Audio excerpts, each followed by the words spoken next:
Hello and welcome to My Life Resumes. We might be only under a week away from the T20 World Cup 2026 that will be happening in India and Sri Lanka. You talk about T20 World Cups, they do happen rather more frequently than the ODI counterparts, but it takes nothing away from the excitement that it creates right through the cricketing world. And with the growing T20 cricket, with how it's evolving as well, I think the 2026 World Cup might just set the tone for the next decade or so in how T20 cricket might progress. First and foremost, the headline perhaps for the past couple of days has been Pakistan's decision to boycott that game against India. And we talked about it in the smaller video that we did the other day, but it is going to impact Pakistan cricket more than anyone else. There are going to be sanctions that ICC will put on them. Those sanctions may or may not be just restricted to the World Cups, could also go into PSL, of what I'm hearing might also affect the bilateral series, and there is definite financial implications there as well.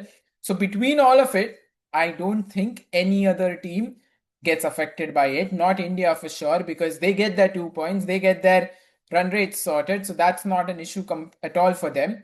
But at the same time, for Pakistan, it might be a concern. You saw Salman Ali Agha the other day also say that it was a decision that was not coming from the cricket board. So it was a government decision, and it is what it is.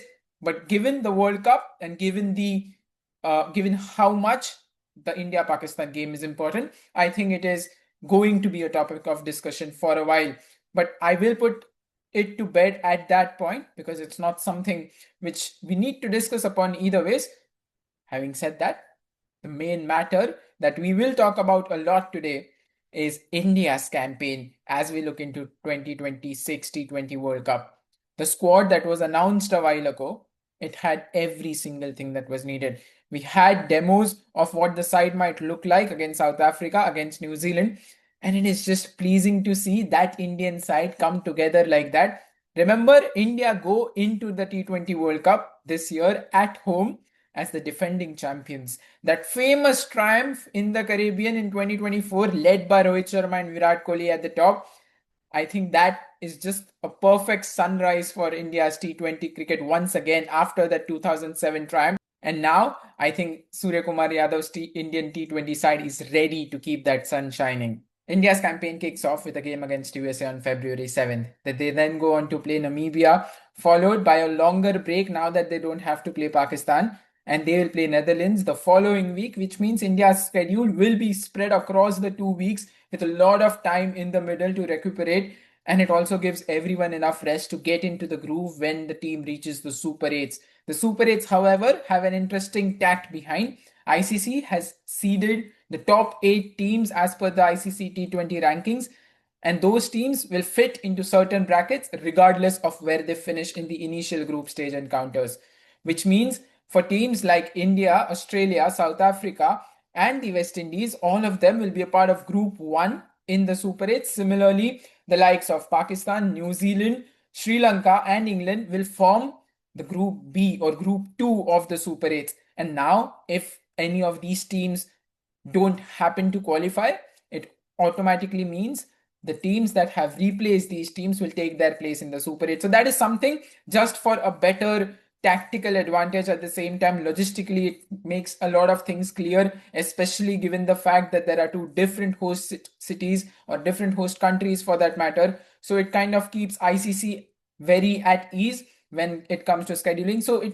it is different than what we have seen before, but it's something that definitely is more a logistical thing than anything else. But given that Super 8 groups, I think India might have a little bit tough there. The likes of Australia, South Africa, we cannot discount the West Indies either. Super 8 might be the time where it actually gets going for India, and it will be a make or break, because from there we are only going to semi-finals and the finals. Once again, should India qualify for a semi-final, their semi-final will happen at Wankhede Stadium, while Pakistan, if they have to qualify to the semi-finals, it will happen at the Premadasa in Colombo. Similarly, for the finals, likewise, the venues may be decided, but that's going to be a completely different point of time. And we will come to that later. But just for a start, let's look at this Indian side and how the balance comes in. You look at that side, we have seen against New Zealand the kind of firepower that they possess. is simply sensational. You're looking at Abhishek Sharma at the top. A blistering start for an innings with the bat is what Abhishek Sharma has been able to do time and again, consistently, the number one T20I batter in the world, and the world is seeing what that youngster is made of. To have him company, maybe Ishan Kishan, given that Sanju Samson is not in the best of forms, he hasn't been able to convert any of his last 15-20 innings. I think just two 30 plus scores beyond 25 innings, it's concerning.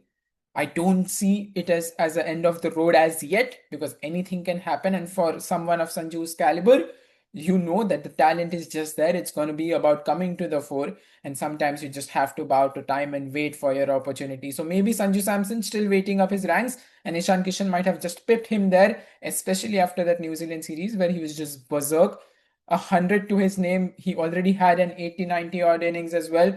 So between all of it, Ishan Kishan has booked his opening slot, very safe to say. At the same time, I'll say it with enough command that Tilak Verma will also return to the side. He played that warm-up game against USA the other day, which means Tilak Verma is getting fit from his injury or the operation that he did. And at the same time, when Tilak Verma comes in, his slot at number 3 is fixed. There will be 3 left-handers. There might be a temptation of Surya Kumar Yadav promoting himself to 3 and Tilak back to 4, but that is going to be a decision that the team management might take based on the opposition once again and how the opposition is figuring themselves out. So for starters, the top 4 look very, very settled. And then there is a string of all-rounders which I think also become India's core strength going into this T20 World Cup. We're talking of Hardik Pandya, we're talking of Shivam Dube, we're talking of Akshar Patel. Add Rinku Singh to the mix as well, and he will also do the finishing duties just about right. And between them, India gets enough options, enough firepower, and enough length with the bat to go in. To have someone like Akshar Patel at 8 is something which Team India relishes, and it's something that I am very sure that Team India will see. Akshar is also the vice captain, by the way, so he has that added responsibility.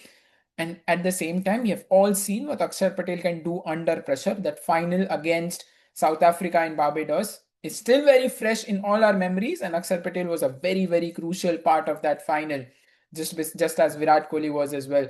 So all of this in that top 8 looks extremely settled. And now when we go on to the bowlers, India has the utmost freedom to pick the kind of combinations that they want, whether they want to play in an extra spinner in Kuldeep Yadav and Varun Chakravarti and have only Jasprit Bumrah as one of the speedsters, or they have someone like Arshdeep or Harshit Rana come in instead of Kuldeep, and Varun Chakravarti plays with Akshar Patel as the 2 spinners.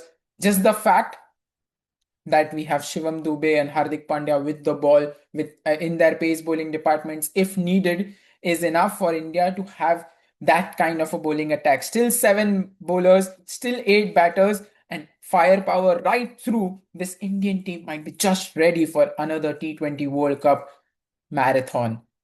And just to come back again, there are going to be a couple of concerns here and there.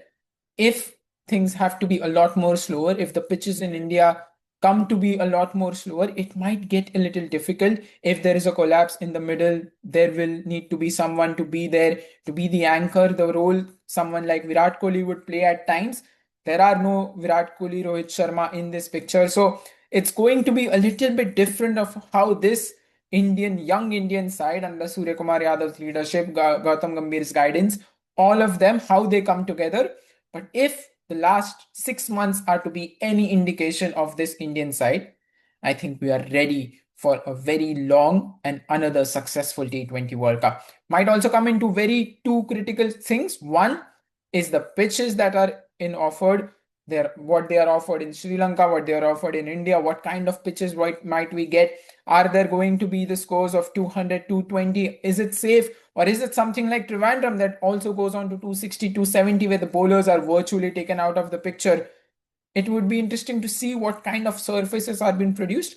Personally, I would like something that keeps 180, 200 kind of games equally competitive as well. In India, we know Dew also comes in and plays a huge part in the second innings. So that's also another factor that might boost up that scores.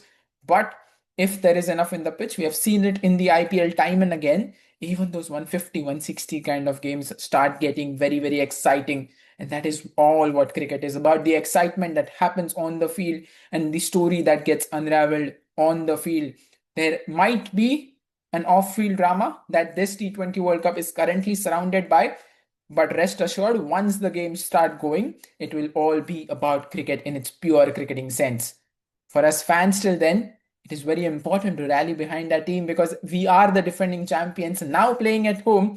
And just to say, the finals of this T20 World Cup once again will happen at the Narendra Modi Stadium in Ahmedabad if India are to reach there. And we know if that is to happen, the last time India played an ICC World Cup final, there is not a good memory. So there is a memory that needs to be rewritten. History needs to be rewritten there. And this might be the perfect opportunity for that. We will keep talking about how this team grows through every single encounter, a lot more coming in on Where Life Resumes on YouTube. So make sure you're subscribing to the channel. Make sure you're also following us on Instagram and make sure we are having discussions over comments across both the streams. Till then, I'm Sumit Naik and this is Where Life Resumes, and we'll see you soon.